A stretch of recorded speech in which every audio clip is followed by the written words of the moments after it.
Continuamos nuestra tertulia de Descubriendo el siglo XXI y siguiendo la tradición, si cabe la palabra, dedicamos esta segunda parte a conversar sobre la Sagrada Escritura. Y dado que pasado mañana, mañana es la misa, pasado es el seminario, vamos a conversar de San Lucas y quisiera conversar sobre el Evangelio de Lucas porque es tan amplio y sobre todo tan cercano a nosotros. Entre los evangelios sinópticos, el de Lucas tiene un atractivo de modo particular, tanto por lo riguroso de su investigación y por lo perfecto de su estructura interna, como por la perspectiva en que se coloca ante las figuras de Jesús. Jesús es para Lucas la imagen viva del Dios infinitamente misericordioso, que busca amorosamente y acoge con una paciencia sin límites a los pecadores. ¿Quiénes son los pecadores para Jesús? El Jesús que nos presenta Lucas. Los hijos pródigos que, por insensatos que sean, a los alejados, a los desconsolados, a los que han perdido toda esperanza. Esta va a ser la acogida de Jesús, una de las notas fundamentales y características del Evangelio de Lucas. Y que obviamente el Evangelio es una primera parte. La segunda parte está compuesta por el libro llamado de los Hechos, mal llamado de los Hechos de los Apóstoles. Digo mal llamado porque sería la historia de Pedro y de Pablo. Sería la historia evangelizadora de ambos, de cada uno. Pero, eran apóstoles. Apóstol conocido por Jesús desde el primer momento Pedro, apóstol que se vuelve enemigo de Jesús y termina en las redes de Jesús por parte de Pablo. Propiamente hablando, el Evangelio y el libro de los Hechos en la mente de Lucas son una misma obra dividido en dos volúmenes. En el primero se recoge el tiempo y la actividad de Jesús, desde los inicios de la historia de Israel hasta la desaparición histórica del propio Jesús, que no solo se vio libre del influjo de Satanás, como nos habla en el capítulo 4, versos 13 y en el capítulo 22, versos 3, sino que estuvo lleno del Espíritu Santo. En el segundo volumen del libro, mal llamado Libro de los Hechos, recoge el tiempo y la vida de la Iglesia desde el momento mismo en que Jesús desaparece físicamente de la historia humana y la Iglesia comienza su actividad misionera a través de la misma historia. Es el mensaje y las consecuencias del mensaje, podríamos decir. De esa forma, Lucas, es el único autor que se centra de forma orgánica, sistemática y podríamos decir que hasta científica en el misterio de Jesús, en su doble vertiente, en la del propio Jesús, no lo que Jesús comenzó a hacer y a decir desde el principio hasta el día que subió al cielo, nos dice en el prólogo del libro de los Hechos, el capítulo 1, versos 1 al 2, y en las comunidades de los seguidores de Jesús en sus primeros pasos por la historia. Serán mis testigos hasta los confines de la tierra. El prólogo no tiene, como diríamos vulgarmente, no tiene desperdicio para poder entender ambos prólogos, la obra de Lucas. Hay que notar una cosa muy importante en Lucas, que habla de lo que hizo Jesús y dijo, hay que hacer antes que decir. O sea, aquel dicho que usaban los latinos, las palabras mueven, los ejemplos arrastran. Lucas habla así del mensaje de Jesús. Ahora, ¿quién es este tipo? ¿Quién es este individuo? ¿Quién es esta persona a la cual a lo largo de la historia hemos ido atribuyéndole una serie de datos, una serie de cosas y que nos es hasta cierto punto desconocidos? El autor, hay que partir del dato primero siguiente. El autor del tercer evangelio, o sea, quien conocemos como Lucas, no conoció personalmente a Jesús, ni perteneció al grupo de los primeros apóstoles y discípulos. Es más, no era ni siquiera judío. Había nacido en Antioquía. Antioquía es como nuestros queridos hermanos colombianos dicen la palabra. La ciudad de Antíoco vendría a ser la traducción. Ahora, aparece sin embargo en conexión con el apóstol Pablo, que lo nombra hasta 3 veces formando parte de sus compañeros de cautividad. Habla de Lucas en el capítulo 4, verso 14 de la carta a los Colosenses, en el capítulo 24, verso 2 de la carta a Filemón y en la carta a Timoteo, capítulo 4, verso 11. Ahora, autor no conoció personalmente y por tanto tiene que informarse. Tiene que informarse en datos, podríamos decir hasta cierto punto de segunda mano, porque los de primera mano él no los conoce. pero los testigos que le son las fuentes de información son verídicas y son veraces y son de primera mano, de primera calidad. Lo que sí denota su escrito, su obra, es que es un cristiano culto, educado en ambientes helenistas, en ambientes de cultura griega, que no solo es médico, sino que conoce también la literatura de su época, que escribe en un griego culto al estilo de los historiadores contemporáneos de su época y busca conexiones con la historia pagana e incluso con los poetas griegos. Por ejemplo, en el capítulo 2 de Lucas, versos 1 y 2, verso 3, en el capítulo 3, verso 1, en el libro de los Hechos de los Apóstoles, capítulo 17, verso 28, hay diversos datos. Entonces, al no ser discípulo de Jesús, ni formar parte del grupo de los primerísimos seguidores del Maestro, y al querer dialogar con los no cristianos en un ambiente cultural romano, griego, greco-romano, sintió entonces de ahí la necesidad de indagar personalmente lo que se sabía y se decía del Señor. Y así lo hizo, se puso manos a la obra. Pero antes de poner por escrito su testimonio, investigó seriamente para contrastar los datos que él tenía con los datos que le ofrecían otras fuentes que estaban ya funcionando y que estaban corriendo entre los cristianos. No solamente con la tradición oral transmitida por los testigos oculares, sino también por el Evangelio de Marcos y muy posiblemente por el Evangelio de Juan. Y a la vez por las colecciones de dichos y hechos, los ágrafa, que se llama técnicamente entre los investigadores, que hablaban de Jesús y que corrían ya entre las comunidades cristianas. Lo que hemos dicho hasta ahora podríamos resumirlo de esta manera. Lucas es un cristiano de origen griego, no pertenece al mundo judío, no ha sido testigo directo de la obra de Jesús, pero como hombre científico, hombre racional, hombre griego, mentalidad griega, quiere investigar y quiere presentar el esquema del mensaje. Para eso acude a las fuentes conocidas en ese momento sobre la vida y hechos de Jesús. Podríamos decir que es el apóstol de la segunda generación. No olvidemos las generaciones del pueblo de Dios, de las generaciones de los cristianos, la primera generación del año 0 al año 40, la segunda del 40 al 80, la tercera del 80 al 120, la cuarta del 120 al 160, la quinta del 160 al 200, y así cada 40 años, lo cual quiere decir que Lucas está escribiendo para los cristianos de segunda, tercera generación. Él se informa de los mensajes, de las fuentes de información que corrían, dichos, palabras, que estaban concentradas en tres grandes lugares: en Jerusalén, en Palestina, en Galilea, y en Roma. Con esos materiales él va a elaborar cuál es el principio que le mueve. Capítulo 1 de Lucas, verso 4.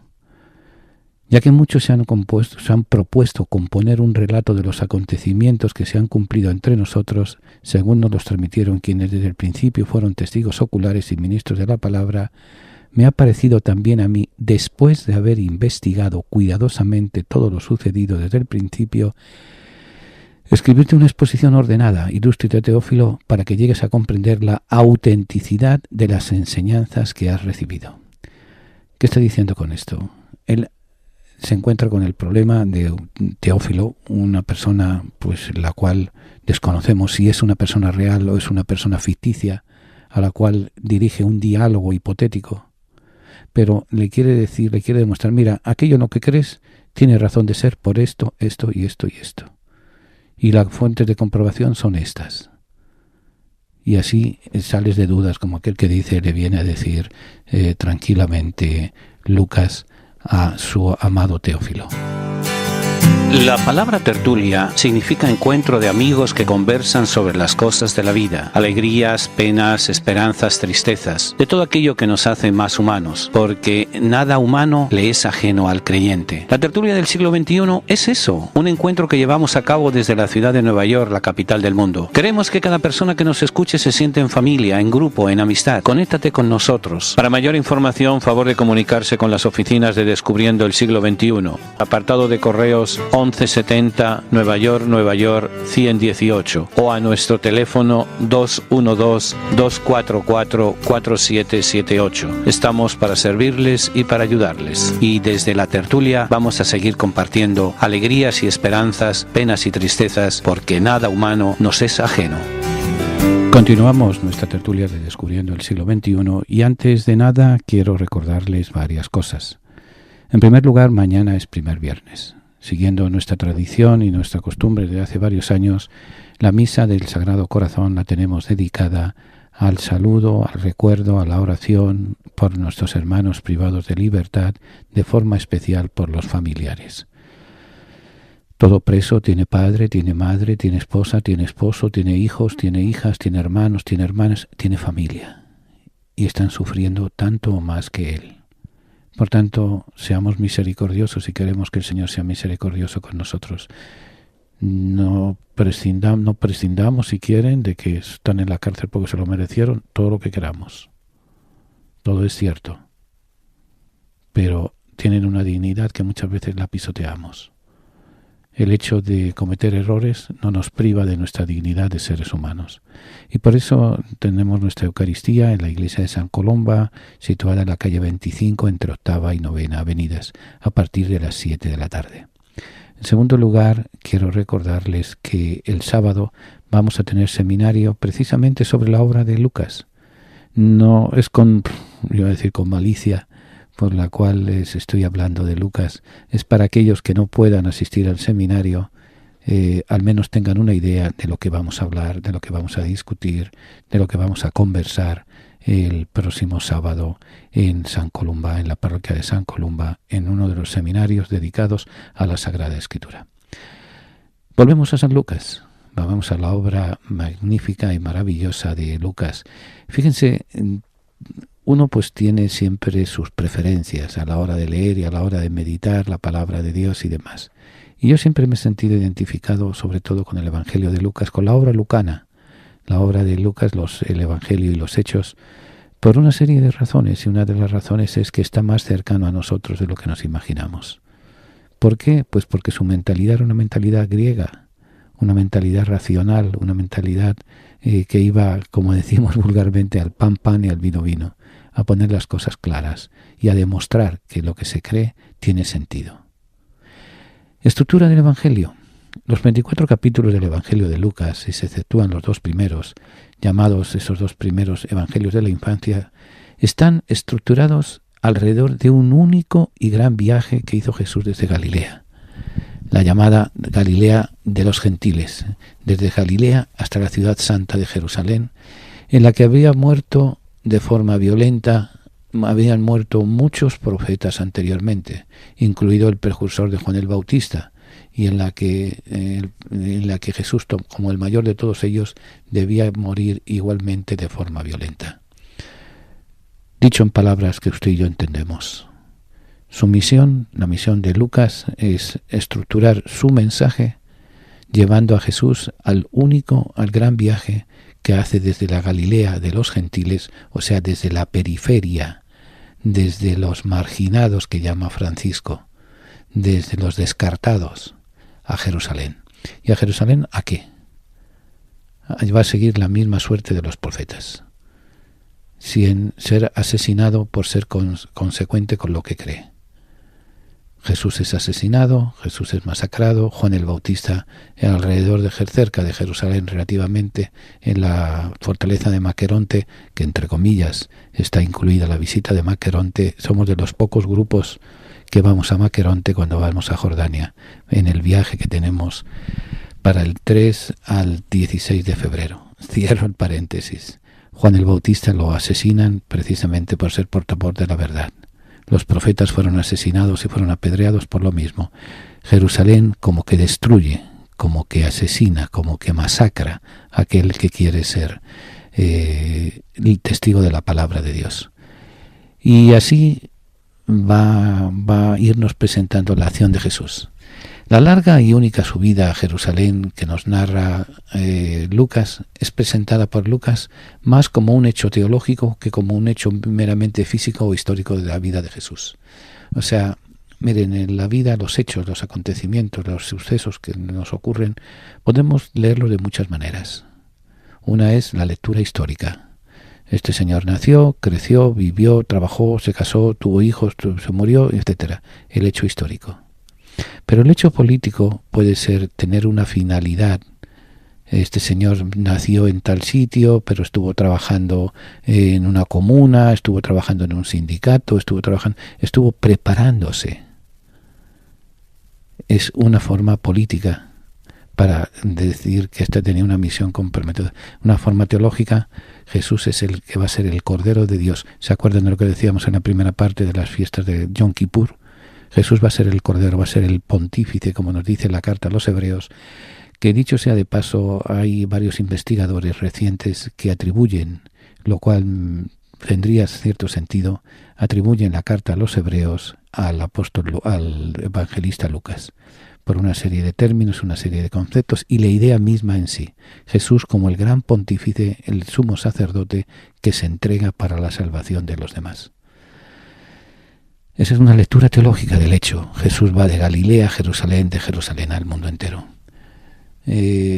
Jerusalén es la ciudad santa, la que tiene que tener cumplimiento la salvación. Es allí donde va a comenzar la buena nueva. Va a haber la buena noticia, el evangelio. Euangelos es la palabra en griego, significa buenas noticias. Y va a ser allí donde, en Jerusalén, donde con las apariciones y conversaciones del resucitado tiene que culminar la buena nueva. Jerusalén es el centro, punto neurálgico, punto de no retorno. Galilea, la Galilea sobre todo, fíjense que la Galilea estaba mal vista. Los habitantes de Galilea tenían mala fama entre los habitantes de Jerusalén, por muchas discriminaciones y muchas cosas, pero una de ellas porque dentro del territorio de Galilea había ciudades extranjeras, ciudades griegas. La Decápolis, la capital de la Decápolis, Beishan, que Beishan es uno de los sitios que vamos a visitar, que no todos los grupos llevan, pero hay que ser exquisitos y gourmets para los viajes y poder ver, tener una visión lo más completa posible de la Tierra Santa, de la Tierra Bíblica.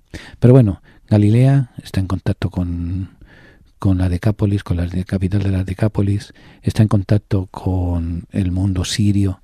Hay restos de grandes culturas, de la gran cultura griega que había invadido la Tierra Santa. Tal es así que está en Banias, el templo del dios Pan, el mítico dios Pan griego que tiene sus fuentes, que habita en las fuentes y demás. Entonces es rechazado, Galilea es rechazado por los puritanos de Jerusalén. Bueno, recordemos el caso de Pedro, como las negaciones de Pedro. Le dice la muchacha, tú eres Galileo, tú háblate de nota. Entre nosotros, cuando habla un español, cuando habla un puertorriqueño, cuando habla un dominicano, cuando habla un argentino, cuando habla un colombiano, enseguida distinguimos por la forma de hablar. También pasaba en tiempo de Jesús. Y el Galileo, el Pedro, el que habla con acento, así es descubierto. Por eso va desde lo marginal al punto central de la fe judía, al punto central que es Jerusalén. Allí él va a ser crucificado porque nos va a llevar la buena nueva de la resurrección. La contraposición entre Galilea va a ser grande, va a ser el eje de la pelea continua, no solamente con Jesús, sino anteriormente y posteriormente va a ocurrir. Va a ser la antagonista, la Galilea de Jerusalén. La ciudad santa por antonomasia, sin embargo, mataba a los verdaderos profetas. Esta contraposición es aprovechada por Lucas como eje fundamental para el relato de su evangelio.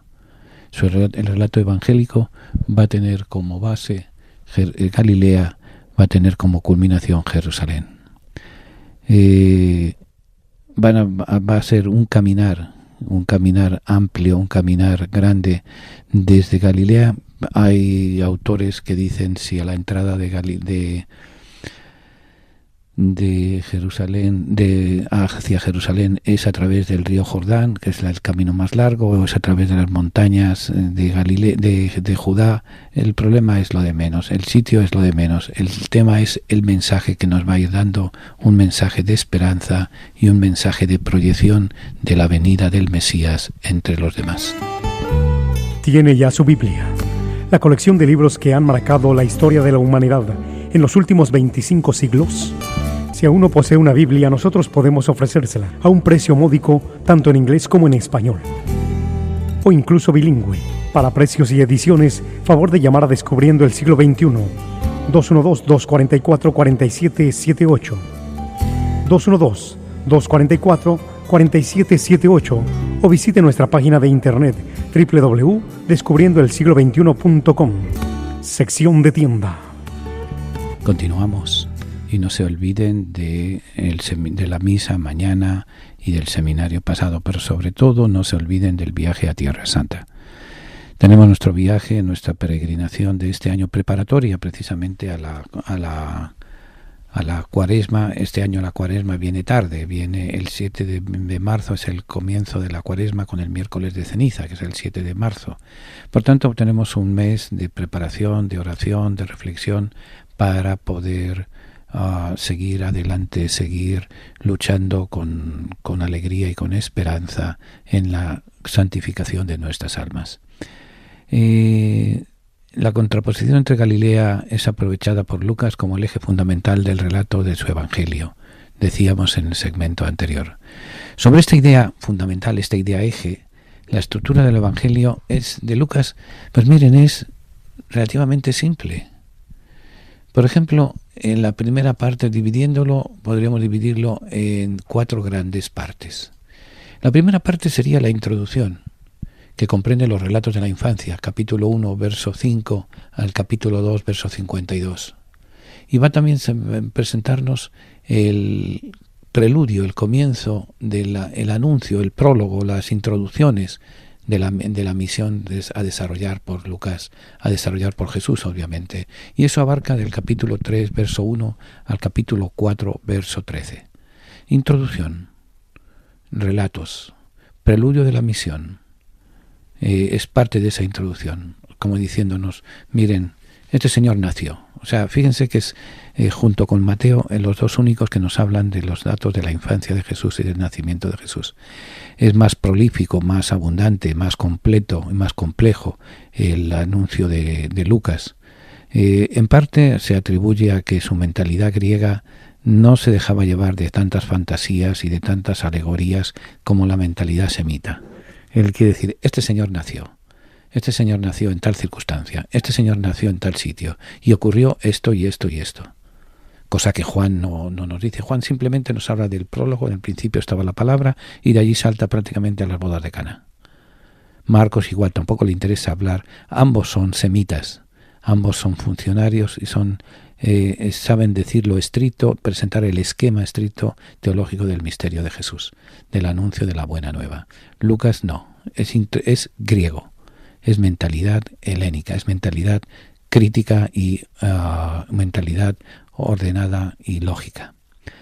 El anuncio del reino abarca 4 capítulos, es la misión inicial, anunciar el reino. O sea, introduce que relatos y la introducción va a ser nacimiento, cómo viene, y luego una vez de eso, ¿qué va a hacer?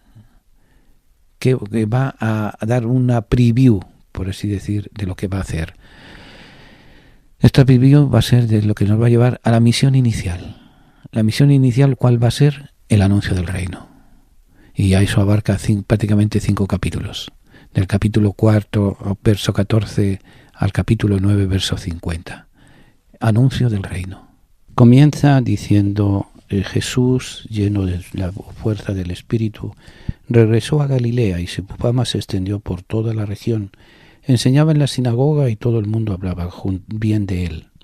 Llegó a Nazaret, donde se había criado. Según su costumbre, entró en la sinagoga en sábado y se levantó para hacer la lectura.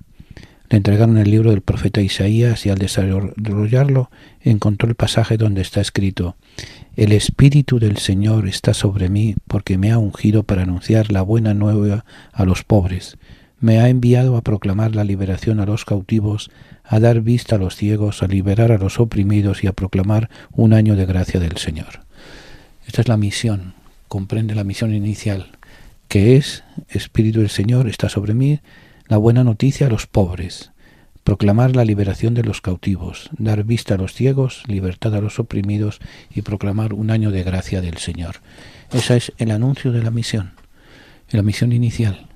Anuncio del reino, preocuparse de los abandonados, preocuparse de los necesitados, preocuparse de aquellos que nadie se preocupa de ellos.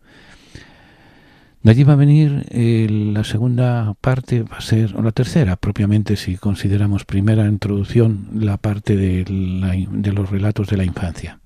El largo viaje a Jerusalén, que abarca, pues, ocupa casi el 40% del Evangelio de Lucas. Hay una serie de vicisitudes, una serie de situaciones realmente difíciles, pero que Lucas nos va presentando la audacia de Jesús en ese largo viaje a Jerusalén. Fíjense que el Evangelio de Lucas se distingue por el dinamismo del mensaje de Jesús mismo. Es siempre hacia adelante, siempre hasta el culmen de Jerusalén. No hay profeta importante que no haya pasado por Jerusalén y que no haya sido apedreado o masacrado en Jerusalén. Pero es siempre el reto y el respeto hacia la ciudad santa, la ciudad de Dios. Ciudad de Dios que él va a decir después: ay de ti, Jerusalén, que te quise proteger como la gallina protege a sus polluelos y demás, y tú no quisiste.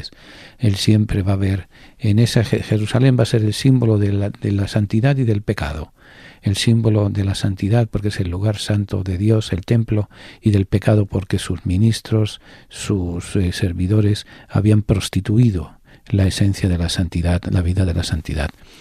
El capítulo, la parte de los capítulos que comprende la actividad de estancia en Jerusalén, va a comprender la actividad de Jesús, la pasión y muerte de Jesús, el gran día de la resurrección, el gran día de la Pascua. Va a ir de los capítulos 19 al capítulo 24 del Evangelio. Va a ser el culmen. De allí va a ser el lanzamiento, que eso ya parte de la segunda obra, de la segunda parte de los escritos de Lucas. Pero podríamos decir eso. Idea es simple. Introducción, misión inicial, ir a Jerusalén, estar en Jerusalén, que va a comprender la estancia en Jerusalén. En primer lugar, el enfrentamiento abierto y claro, sin grandes tapujos, con las autoridades judías, con los sumos sacerdotes, con los levitas, con Raimundo y todo el mundo, aquellos a los cuales él les va a confrontar y con los cuales él se va a enemistar hasta el punto que van a pedir su cabeza, van a pedir su sentencia de muerte. La pasión y muerte de Jesús. Lucas es más sobrio porque recordemos que Lucas tiene que hablar de oídas. No fue testigo como fue Juan, no fue testigo como fue Pedro, no fue testigo como fue Tomás, no fue testigo. Tiene que fiarse de los relatos de otros compañeros, de otros misioneros que han estado con él.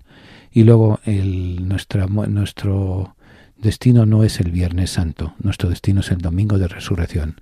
Ese Domingo de Resurrección que Lucas nos va a poner en la apoteosis y podríamos decir, en el punto de lanzamiento de la vida y del mensaje de Jesús. Por eso, vuelvo y le repito, de Galilea a Jerusalén. De Galilea, que significa desde el descarte, desde el apartarse de estar relegados por parte de las autoridades judías, por parte de las que supuestamente saben lo que tienen que hacer, hasta ahí, hasta llegar a lo largo recorriendo el camino hacia Jerusalén. Nos va a hablar de la misericordia, nos va a hablar de la compasión, nos va a hablar de la vida, nos va a hablar de todo aquello que nos acerca a Dios que nos va a presentar a Jesús, a ese Dios, en una forma muy importante, la forma de Padre. No es el que es, no es Elohim, es un Padre que ama, un Padre que perdona, un Padre que acoge, un Padre que reprende cuando tiene que reprender como buen Padre, pero Dios tiene el corazón de Padre. Es verdad que va a dejar abandonado a su hijo en la cruz, pero porque todo tiene una misión, todo tiene una planificación grande. Lucas nos va a presentar ese Padre que cuando comienza Jesús su misión ha anunciado a dar de vista a los ciegos, a andar a los cojos y predicar el Evangelio, la buena nueva a los necesitados, y nadie se escandaliza con ellos. Pero siempre, y perdonen la insistencia, en esa dinámica de ir hacia adelante, de ir hacia donde el Señor llama, y el Señor llama es a Jerusalén, para desde Jerusalén proclamar al mundo entero la misericordia y el amor de Dios. Descubriendo el siglo XXI, en colaboración con la parroquia de San Columba, les invita a participar en los seminarios de formación bíblica y teológica. Se llevarán a cabo 2 veces al mes, los días sábados, entre 12 del mediodía y 4 de la tarde. Para mayor información, llamar al 212-244-4778, 244-4778, o visitar nuestra página www.descubriendoelsiglo21.com, donde encontrará más información. Continuamos nuestra tertulia y quiero recordarles algunas cosas. La misa que vamos a tener mañana, el seminario que vamos a tener pasado, el viaje que tenemos a Tierra Santa en febrero 3 al 16, y quisiera recordarles y pedirles una cosa, pedirles que nos ayuden a seguir manteniendo viva la tertulia de Descubriendo el Siglo XXI. No es solamente la petición económica, que esa pues sí es importante, pero no es fundamental. Pedimos su ayuda con sus oraciones, con su recuerdo, para que si esto es obra de Dios, podamos seguir anunciando su palabra con ilusión y esperanza a todos aquellos que la estamos necesitando. Digo que estamos necesitando porque la palabra de Dios la necesitamos todos. No importa que uno sepa un poquito más, no mucho más que ustedes. El problema es que necesitamos ayuda. Si el Señor no construye la casa, en vano trabajan los albañiles, nos dice el Salmo. Si el Señor no guarda la ciudad, en vano vigilan los centinelas. Por eso me permito pedirles una ayuda para que podamos seguir nuestra tertulia. El dinero sé que lo saben que lo necesitamos. Pero ¿de qué vale el dinero si no tenemos ilusión y no somos sinceros con ustedes? Necesitamos, obviamente, porque hay momentos de cansancio, hay momentos de enfermedad, hay momentos de decir, lo dejamos, pero basta con que una persona se le haga bien, para nosotros es más que suficiente. Por eso queremos ponernos en los zapatos de Felipe, el administrador de la reina de Cusa. Señor, cuando el administrador le dice, Señor, ¿cómo voy a entender si no tengo nadie que me lo explique? Y a ese grito es de muchos ustedes.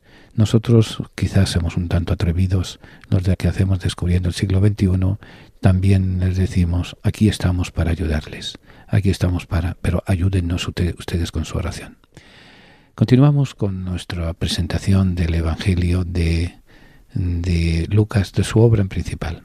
Miren, todo autor, todo escritor, todo evangelista siempre tiene un objetivo central, y cuando escribe un evangelio, escribe una novela, escribe una tesis, escribe cualquier cosa, hay que buscar siempre el centro profundo de esa obra.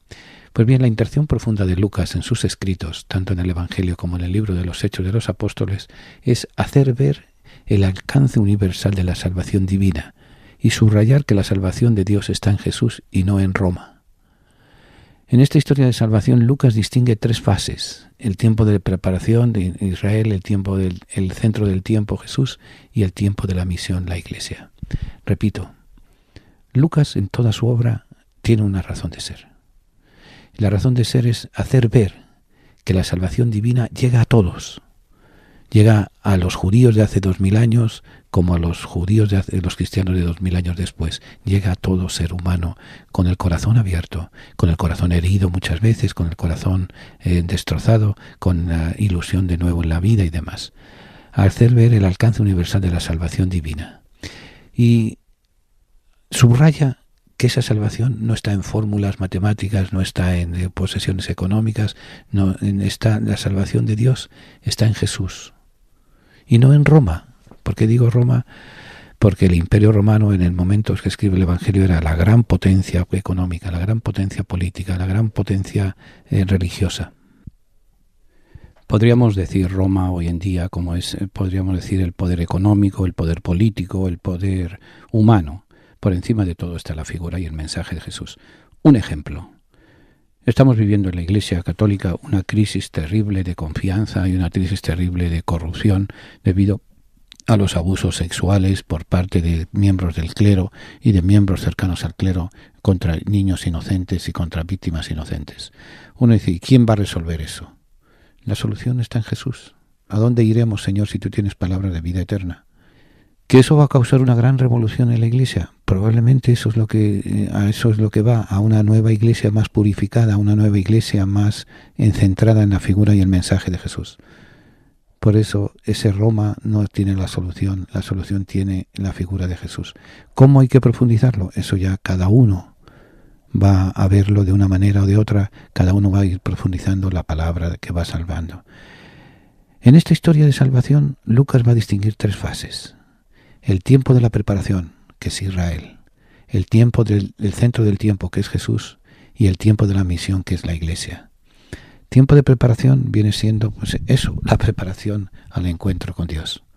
La preparación que Israel lo fue viviendo sin darse cuenta, desde la promesa de redención de perdón que aparece en el libro del Génesis, cuando el Señor dialoga con Adán y Eva y los expulsa del paraíso, hasta la liberación de Egipto, hasta la conquista de la tierra prometida, hasta la protección en los exilios que padece, va preparando ese centro de salvación. Ahora, ese centro de salvación, el centro del tiempo, es la figura de Jesús. La figura de Jesús, que viene en un momento determinado de la historia de la humanidad y va a predicar un mensaje de libertad, un mensaje de reconciliación, un mensaje de respeto y demás en cada momento. Y el centro del tiempo es Él. Un tiempo que se va a ir prolongando hasta el día de hoy. Teilhard de Chardin, un gran antropólogo y teólogo jesuita que murió en los años 60 y fue pionero en su obra del Concilio Vaticano II, nos dice que somos el punto alfa, es el punto del nacimiento del ser humano con el pecado y demás, y el punto omega, el final del tiempo, es el punto del encuentro con Dios. El tiempo de la misión, el centro del tiempo es Jesús, y ese tiempo se va desarrollando en la Iglesia.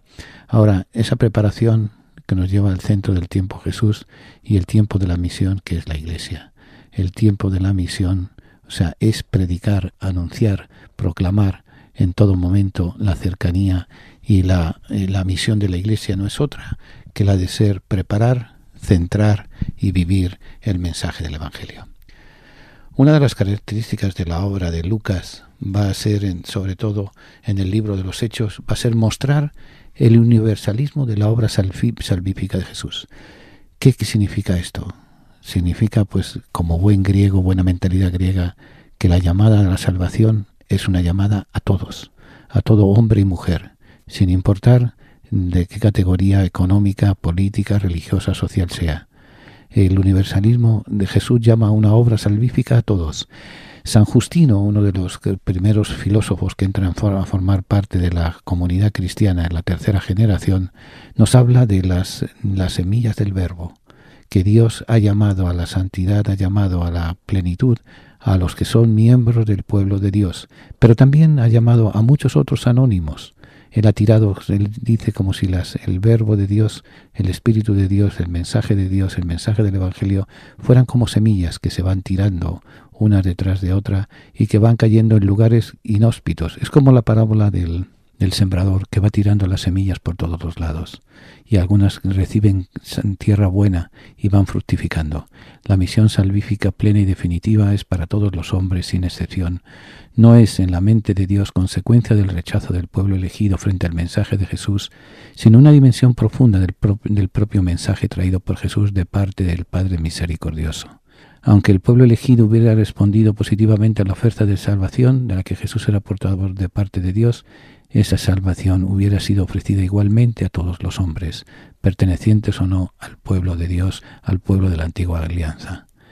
Jesús es, como nos dice en el libro de los Hechos, capítulo 31, en su Evangelio, capítulo 1, versos 31 a 32, y en el libro de los Hechos 4:12, Jesús es luz y salvación para todos los pueblos. Luz y salvación que va llamando, que va iluminando, que va llevándonos a los demás a ser luces e iluminar nuestras vidas con el mensaje de Jesús. Por eso, mostrar el universalismo de la obra salvífica de Jesús, la oferta plena y definitiva, es una dimensión profunda del propio mensaje traído por parte de Dios, traído y en salvación ofrecida a todos los hombres, no importa las circunstancias que estuvieran.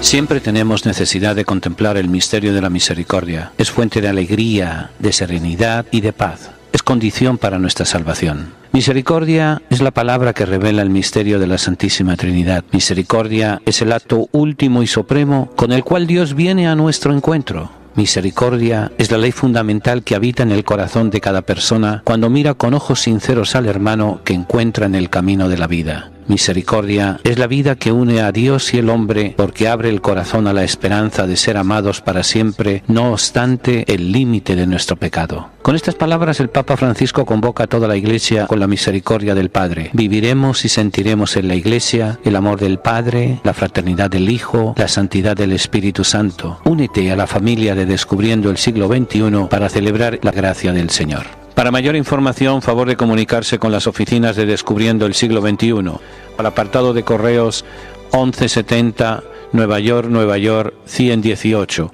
o a nuestro teléfono 212-244-4778. Estamos para servirles y para ayudarles. Continuamos. Y miren, todas estas notas que les estamos dando es para que vayan desempolvando sus Biblias y vayan leyendo el Evangelio. Después, la estructura que va a tomar durante el año litúrgico, que comienza a finales de noviembre a noviembre, va a ser pues los textos más selectos, los textos más escogidos pero no se lee el Evangelio completo. Por eso la idea de la introducción es que vayan cada uno de ustedes leyéndolo y apuntando lo que no saben, lo que no pueden entender y demás, y preguntar. Contra lo más que le pueden decir es que no, pero siempre tienen el 50% que es el sí. Bien, continuamos la presentación del Evangelio de Lucas. Lucas es el autor que en el Nuevo Testamento pone de relieve constantemente el puesto del auténtico protagonista que es el Espíritu Santo en la historia de la salvación. En ambas obras, en el Evangelio como en el libro de los Hechos de los Apóstoles. Al Espíritu Lucas le atribuye toda la realidad y la obra de Jesús, comenzando por su propia persona, lo mismo que la existencia y la misión de la Iglesia. Las citas son innumerables, tanto en el uno como en el otro como en otro libro. O sea, dicho en palabras comunes y corrientes, el protagonista en la historia de salvación es el Espíritu Santo. El Espíritu que santifica, que se va a servir de una serie de triquiñuelas, una serie de métodos, una serie de narraciones, una serie de cosas, pero Lucas nos quiere dar como hilo conductor. El protagonista es alguien que no vemos, pero que sentimos, que es el Espíritu del Señor, el Espíritu Santo, el Espíritu que se va a manifestar de forma clara y diáfana en la madrugada de Pentecostés y que va a ser el que va a acompañar a la Iglesia hasta el final de los tiempos. Por eso muchas veces cuando consideramos una obra, si es pastoral, si es obra de Dios, si es obra, tenemos que mirar si el Espíritu del Señor está allí dentro. Y hay muchas maneras, no es el momento ahora, hay muchas maneras de averiguarlo. Otra característica peculiar y importante del Evangelio de Lucas es la atención que presta a la figura de María. Si por ejemplo, en todo el Nuevo Testamento se pueden contar hasta 152 los versículos que se refieren a María, la Madre de Jesús.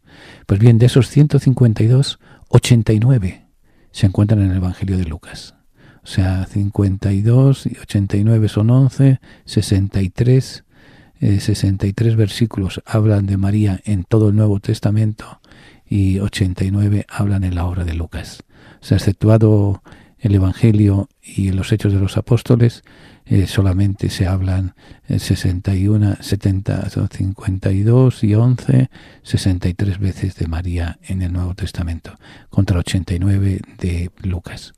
Gracias a la obra de Lucas conocemos, por ejemplo, la encarnación del Verbo de Dios en el seno de María por obra del Espíritu Santo, la visita a su prima Isabel, el nacimiento de Jesús, la adoración de los pastores, la presentación de Jesús en el templo y la profecía de Simeón sobre Jesús y sobre el propio María, la voluntaria pérdida de Jesús en el templo a los 12 años y la presencia de María entre los discípulos en la espera de Pentecostés.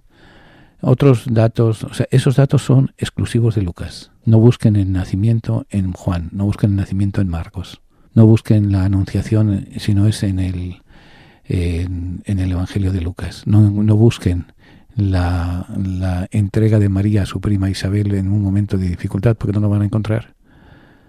Es exclusivo de Lucas. Otros datos, pues sí, aparecen y sobre todo es un dato muy importante. María está entre los discípulos en la espera de Pentecostés, lo cual quiere decir que si está en la espera de Pentecostés, estuvo en la pasión, y eso nos lo narra Juan perfectamente. Estaba María en torno a la madre de Jesús y su hermana, y estaba María la Magdalena, en lo cual si estaban en la pasión, porque estaban en Pentecostés, estaban en la pasión, quiere decir que estuvieron en la última cena. Era obvio, porque si no, díganme una cosa, ¿cómo se va a trasladar hoy en día en que la distancia entre Jerusalén y Nazaret, donde supuestamente tenía que haber estado encerrada María, iba en cuestión de horas iba a trasladarse? En helicópteros no había helicópteros en el siglo I. Era María la primera discípula, la que andaba junto con Jesús, y es la primera testigo de la resurrección, y es la primera que se va a estar al frente de la comunidad que se siente huérfana a la muerte de Jesús y que va a estar en Pentecostés. En este contexto mariano es digno de poner de relieve la atención que en el Evangelio de Lucas presenta a Jesús a la mujer. Es el evangelista que no solo presenta una colección de mujeres de singular relieve en la historia de la salvación. Isabel, la profetisa Ana, María, no solo está atento a los milagros físicos y morales que Jesús realizó sobre algunas mujeres, sino que las presenta formando parte como verdaderas discípulas del grupo que había formado aquel peculiar rabino para formar comunidad con él y enviarlos a predicar. Son muchas las citas, pero él destaca el papel.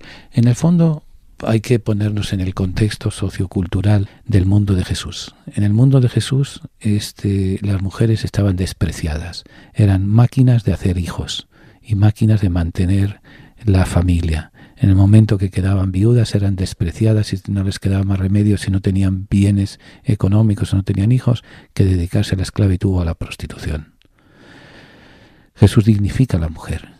Jesús la pone en su sitio. Y la prueba es que los primeros testigos de la resurrección son precisamente mujeres. Con ellas forman parte son discípulas del grupo que ha formado el rabino y forman comunidad con él y van a ser enviadas a predicar.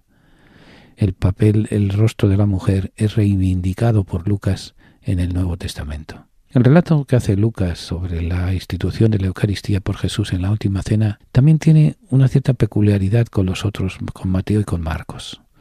La formulación de Lucas reproduce la que hace Pablo en su primera carta a los Corintios, una formulación literaria más completa tanto lo referido al pan como lo referido al vino. Después de recordar la antigua Pascua, Jesús manda a los discípulos repetir el gesto de su entrega en memoria mía. Con ello está instaurando una Pascua nueva que por una parte tiene un indudable sentido sacrificial al ser una alianza que se realiza en la sangre de Jesús sobre la antigua alianza del Sinaí se realizó también con la sangre rociada sobre el altar. Vemos en el capítulo 24 del Éxodo, versos 3 al 8. Y por otra parte tiene un indudable sentido existencial puesto de relieve por Lucas en la admirable lección de Jesús sobre la actitud del servicio sencillo y generoso que tienen que tener todos sus seguidores y sobre la misión de Pedro de confirmar en la fe a todos los demás hermanos. En la obra de Lucas, tanto en el Evangelio como en el libro de los Hechos, se encuentran tres temas que aún estando presentes en los otros dos evangelios sinópticos, Mateo y Marcos, son de alguna forma peculiares del tercer evangelista. Estos temas son claves y son importantes. Es el tema de la oración, el tema de la riqueza y la pobreza y el tema de la misericordia. Van a marcar, hasta cierto punto, la obra de Lucas, van a marcar, sin duda alguna, la presentación del mensaje de Jesús. No va a ser un simple decían y les digo, hagan esto o dejad, no. La riqueza, la pobreza, la misericordia y la oración van a ser características peculiares de Lucas, características que lo van a llevar al culmen a ser el cantor de la misericordia con la gran parábola. Él es el único, por ejemplo, que nos cuenta la parábola del hijo pródigo. Es la parábola de la misericordia de Dios.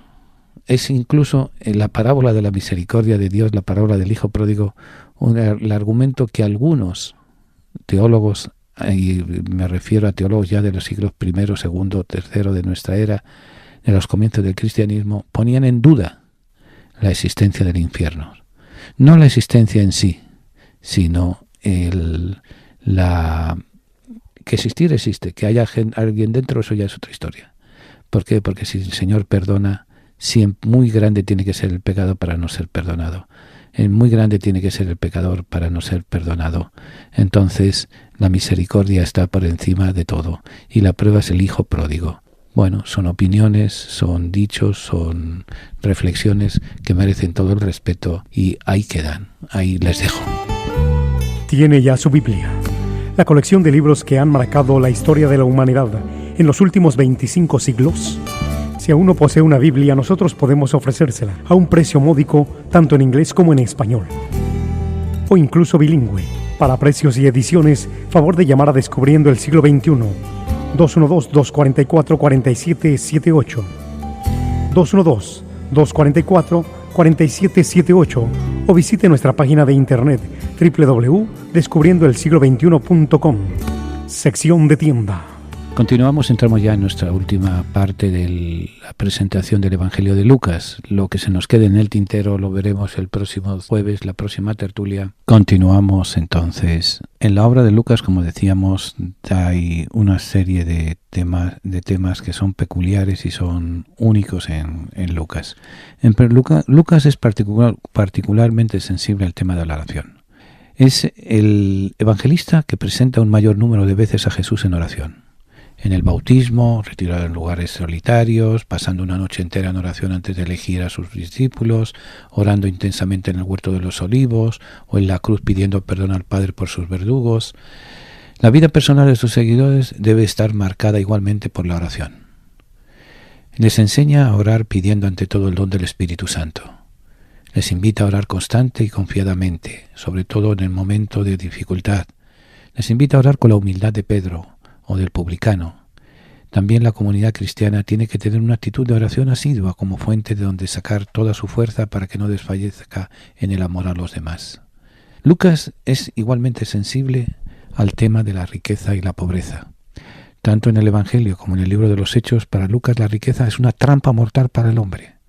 Es una trampa porque si por una parte parece dar al hombre la fortaleza y la estabilidad más grande en la vida, por otra es de una fragilidad total y absoluta. Si parece ser feliz al que la posee, crea diferencias inaceptables entre los hombres, aunque dé cierta seguridad. Llega a convertirse en una auténtica idolatría que impide la fidelidad a Dios y a su proyecto. Por el contrario, el Evangelio acogido y vivido con sinceridad de corazón lleva siempre una actitud de pobreza, no en el sentido sociológico, en el sentido de no tener un centavo donde caerse muerto, sino en el sentido evangélico, es decir, al doble gozo de poner la confianza plena solo en Dios y de compartir con los hermanos. La comunidad de los creyentes lo tenían todo en común, vendían las posesiones y haciendas y las distribuían entre todos según las necesidades de cada uno. Nos dice cómo era la comunidad en el libro de los Hechos, capítulo 2, versos 44 y 45. De forma que no solo tenían un solo corazón y una sola alma, sino que no había entre ellos indigentes, gente que pasara necesidad. En tercer lugar, en Lucas es fundamental, sobre todo en el Evangelio, el tema de la misericordia. Si en todos los Evangelios, incluido el de Juan, la misericordia de Dios hecha realidad personal en Jesús tiene una relevancia particular, en el de Lucas adquiere la importancia de una categoría teológica. La relación de Jesús con los pecadores, con los marginados y excluidos de la sociedad, con los pobres, con los insignificantes socialmente hablando, es de una evidencia tal que desde los tiempos muy antiguos es conocido este evangelista como el escriba de la mansedumbre y misericordia de Cristo. Así afirmaba el gran poeta italiano Dante Alighieri. Y Jesús definió su misión como haber venido a buscar y salvar lo que estaba perdido. Capítulo 19, verso 11. De ahí se explica la invitación a un ser misericordiosos como el Padre misericordioso, la parábola del buen samaritano, las 3 parábolas del capítulo 15 y hasta, entre comillas, la escandalosa acusación de ser amigo de publicanos y pecadores. Jesús manifestó constantemente, según Lucas, una misericordia y una atención de todo particular hacia aquellos a los que la sociedad consideraba como perdidos. Ahora, el Evangelio de Lucas tiene una serie de hechos particulares significativos que no aparecen en otros evangelistas. Y todos tienen que ver con la compasión. Ahora, la mayoría de ellos, visitación a su prima Isabel por parte de María, Jesús en el templo en Jerusalén a los 12 años, presentación de Jesús en la sinagoga en Cafarnaún, cuando va a dar comienzo a su misión, resurrección del hijo de la viuda de Naín, la oveja perdida y la encontrada. Fíjense, de los 5 características peculiares, 3 tienen que ver con la misericordia. la resurrección de la viuda de Naín, la visitación a la prima Isabel, la oveja perdida y encontrada. Lucas nos inclina a ver a Jesús desde la misericordia. Para nosotros podríamos decir, hoy, aquí y ahora, ¿qué actualidad puede tener estos hechos de Jesús hoy? ¿Qué actualidad pueden tener esos dichos de Jesús hoy? En un mundo en el cual está, como dice el poeta puertorriqueño Pales Matos, piedad, Señor, de mi pueblo que se muere de nada, en un mundo como el nuestro que se nos está muriendo de nada, ¿qué significado tienen las parábolas, el significado de las palabras, el significado de los gestos de Jesús que nos presenta Lucas? Lucas vamos a estarlo leyendo durante un año prácticamente, de noviembre a noviembre. Es cuestión de que vayamos seleccionándolo siempre desde esa visión importante de la misericordia, desde esa visión importante del encuentro con Dios, del encuentro en el hermano pobre, en el hermano necesitado, en el hermano abandonado. Lucas es el cantor de la misericordia que ha investigado, que ha visto, que está cerca, que va hablando nuestro idioma racional, nuestro idioma técnico, nuestro idioma científico. Es un hombre culto, un hombre de su tiempo que va buscando a Dios y que nos va presentando a Dios. Ojalá también nosotros podamos seguir el ejemplo de Lucas en la búsqueda de Dios a través del rostro de nuestro hermano necesitado. Y concluimos nuestra tertulia. Nos despedimos hasta la próxima tertulia, donde volveremos a conversar, a compartir, a buscar alegría y esperanza para mitigar penas y tristezas. Que el Señor les bendiga a todos. Buenas noches, buenas tardes, buenos días, buenas noches. Señor, nuestros hermanos a los que tú amas están encarcelados. Ten compasión de todos los presos y socórrelos. Si es posible, que sea llevadero para ellos este cáliz. Pero no se haga nuestra voluntad sino la tuya. Haznos sensibles a las necesidades de nuestros hermanos encarcelados y haznos comprensivos con sus limitaciones. Ayúdanos a hacerle más llevadera la sentencia. Señor, a los que amas están encarcelados. Toda su familia está también sufriendo. Haz que nunca pierdan la confianza y la esperanza en ti.